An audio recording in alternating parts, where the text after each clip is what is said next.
Hozirgi zamon futbolida Manchester City dunyoning eng kuchli klublaridan biri sifatida tanilgan. Klub zamonaviy taktika, yuqori darajadagi futbolchilar va yutuqlari bilan ajralib turadi.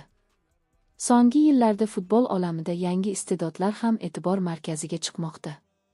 Shunday iqtidorlardan biri o'zbekistonlik himoyachi Abduqodir Husanov. U yosh bo'lishiga qaramay, o'zining tezligi, jismoniy kuchi va himoyadagi ishonchli o'yini bilan ajralib turadi. Husanov professional faoliyatida Yevropa futboliga kirib kelib, qisqa vaqt ichida o'zini ko'rsatishga muvaffaq bo'ldi. Uning o'sishi va tajriba orttirishi O'zbekiston futboli uchun ham katta ahamiyatga ega.